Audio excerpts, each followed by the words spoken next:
Hi Megan, I'm Caitlin. I'll be your exercise physiologist today. Now I've read through your notes, Megan. I understand you're a 14-year-old female student currently completing Year 9 at your local high school.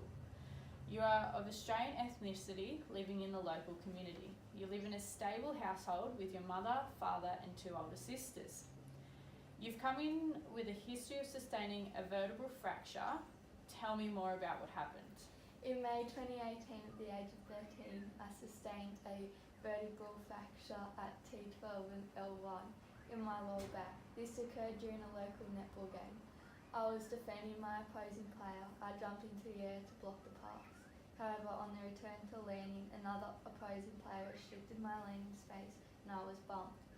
Landing on the localised area of T12 and L1, it is believed I sustained a vertebral compression fracture. That's a difficult injury to endure for such a young athlete, let alone any athlete. How competitive were you playing netball?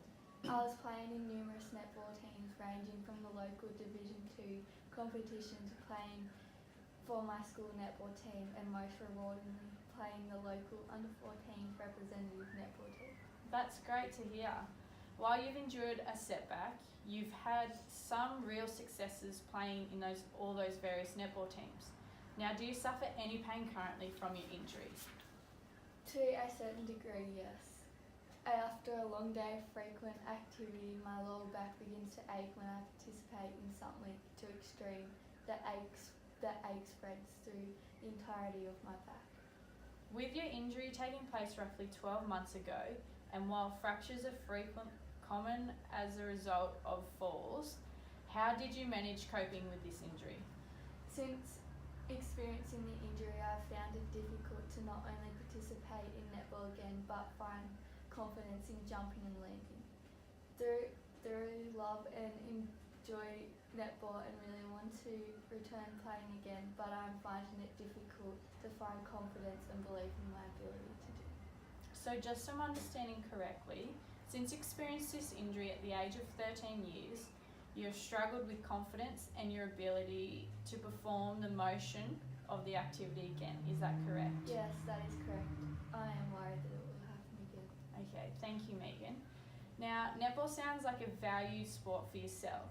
Do any of your family members play as well? Netball is very important to me. Both my sisters play at a Division 1 level and my mum played before she had children. She too played at a very competitive level. Wow, Megan, that is so lovely to hear.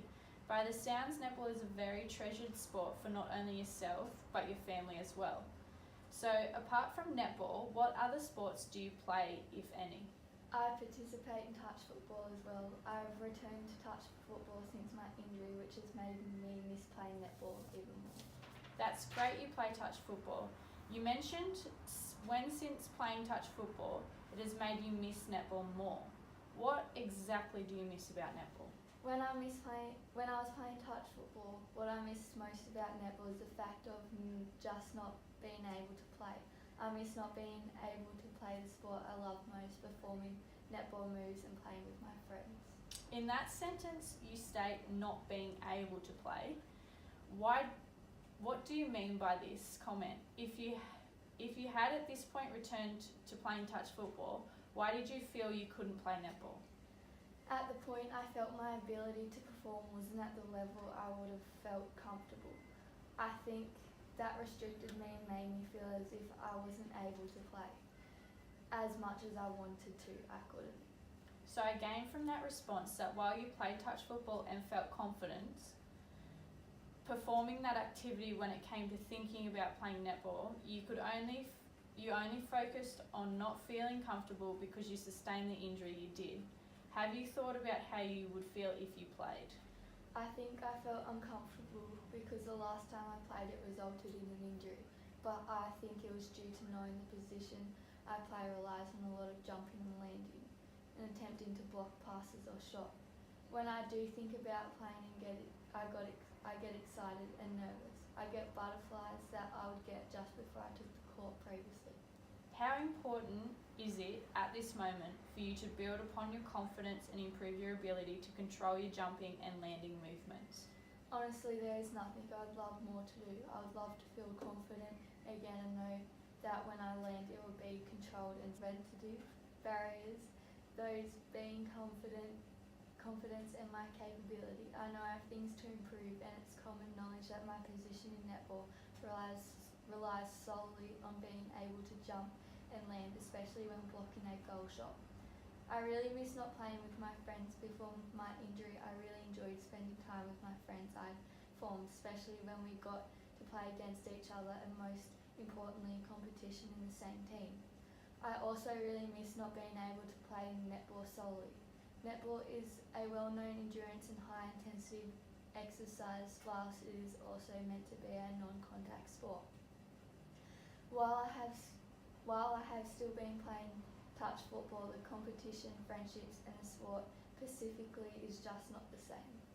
Now, can you please rate for me on a scale of 0 to 10, 10 again being the highest, how confident you would feel to be able to perform a jumping and landing motion now?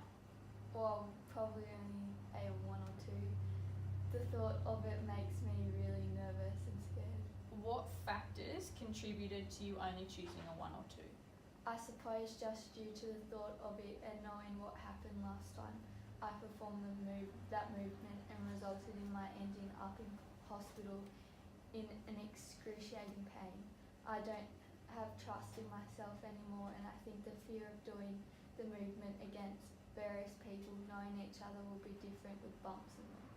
You are using all your energy to focus primarily on what if it happens again. Like, what if I jump and miss land and end up back in the same pain again? Which seems very nerve-wracking for you. Yes, that is my biggest concern. I sustained my injury 12 months ago and have since then been able to play touch football again. I relied solely upon my jumping and landing in netball, and now that is a primary circumstance prohibiting me from playing again. I can totally see where you're coming from. This is very normal considering the age at which you experience such a substantial and influential injury.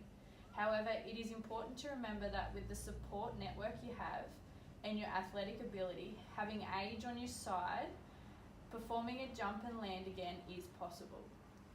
For me personally, I've suffered a significant injury which prohibited me from running, let alone playing sport. However, with the support from my parents and my athletic ability, I was able to return to sport with confidence, knowing that accidents happen all the time. But I couldn't let one accident deter me from playing again. With the appropriate rehabilitation strategies, would you feel more comfortable in considering playing again? That definitely gives me comfort in knowing and understanding that. Yes, I would feel more comfortable and confident. You're probably right, but how do I overcome these fears? Great question. It looks like we need to come up with options tailored towards any personal goals you may have set. At this stage, after our initial conversations, setting short-term goals, medium-term goals, enable achievement of our primary goal being long-term, which all seems like an attainable plan for success. We look at making a plan for short-term goal, tailoring exercises to achieve stability for jump and landing, progressing to completing a jump and land in a game sense situation, and advancing to a real game scenario. However, I want to work with you in creating these so they are realistic and achievable for you. What are your thoughts thus far? Yes, I really like the sound of that. I am very keen to set these goals so along the way I feel like I'm achieving and making progress towards the set long-term goal. Long-term, I really want to play netball again and feel capable and confident in performing a jump and landing without talking about my previous injury.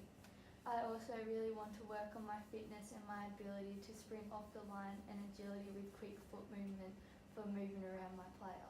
That's a great start.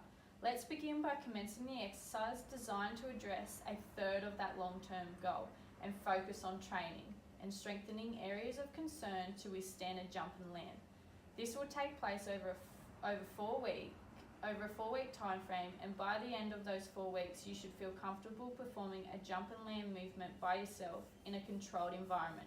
Do you have any questions? No, that sounds straightforward and exactly what I would like to achieve with your help. Perfect. From there we will progress to our medium-term goal, which will involve you completing a jump and land movement with the addition of some obstacles. This will assist you in overcoming the fear of a mildly uncontrolled environment, however still controlled in the sense that you will know what to expect. This too will be given the same time frame of 4 weeks to allow you to make adaptations to the extra requirements, being able to withstand a jump and land movement in a real game scenario. Now Megan, is that all clear to you? Yes, it is. It is sounding great. I am still feeling very nervous about the whole process, but I can't wait to play netball there. Brilliant. Now do you have any final questions or concerns? No, not at this point. Everything has been made clear and I understand each phase of the process to achieving our goals. That's great. If you have any questions along the way, don't hesitate to ask. So let's begin.